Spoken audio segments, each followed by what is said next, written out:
আপনি কেন মুসলিম? আমার বাবা মুসলিম ছিল তাই আমি মুসলিম। তো বাবা যদি হিন্দু হয় তাহলে আমি হিন্দু। তো আমি এই প্রশ্নটা নিজেকে বারে, বারে করেছি যে আমি কেন মুসলিম? এখন আমি যদি হিন্দুর ঘরে জন্ম হতাম তাহলে তো আমি হিন্দু হতাম।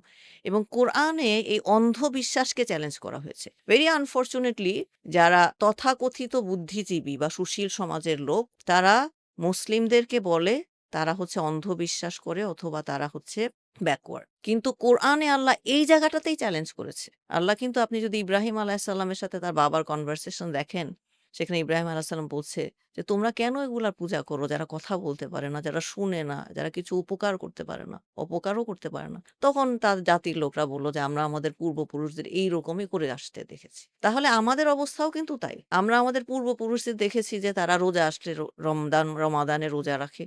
ঈদের সালাত থেকে ঈদ পরে, জুমার সময় জুমা পড়ে। তারপর লাইফের আর সবকিছু তাদের নিজের ইচ্ছামত। সেখানের সাথে আল্লাহ বা কোরআনের কোনো সম্পর্ক নাই।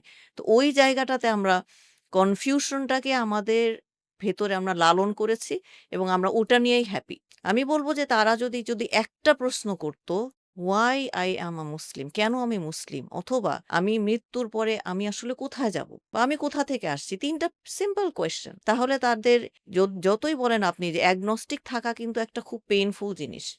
আপনি ছাড়তেও পারেন না, ধরতেও পারেন না। ঈদ আসলে আপনি ঈদের সালাতে চলে যান, রমাদানে রোজা রাখেন, আবার ওইদিকে আপনি ইসলামের বাইরে যা আছে সবই করেন। সো ওই জায়গাটা কিন্তু খুব একটা আনন্দের জায়গা না। তখন আমি বলব যে তাহলে উনারা যদি এই সিম্পল কোয়েশ্চেন গুলা করে, হয় তারা ইসলামে থাকুক নাহলে ইসলাম থেকে বের হয়ে যাক। আল্লাহর তো কিছু আসে যায় না আমরা মুসলিম হই বা না হই। I think ওই জায়গাটায় যদি আমরা প্রশ্ন করি তাহলে হয়তো আমাদের জীবনে একটা পরিবর্তন আসবে বা অবশ্যই আসবে। এবং আমি বলব যে অন্যের মুখে ইসলাম না শুনে বা অন্যের তসলিমা নাসরিন কি বলেছে এটা তার পার্সোনাল পারসেপশন। বাট এটা যে সত্যি সে তো আমার মতোই একজন মানুষ। তারও তো ভুল হতে পারে। হুমায়ুন আজাদ যে বলেছে ওটাও তার পার্সোনাল পারসেপশন।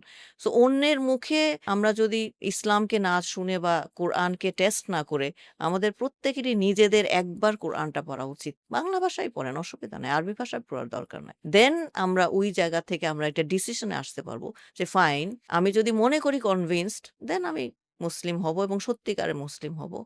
আর যদি আমি মনে করি যে না আমি কনভিন্স না দেন আমি ইসলাম থেকে বের হয়ে যাব। There is nothing in between. So agnostic থাকার জায়গাটা খুবই আসলে দুর্বল একটা জায়গা।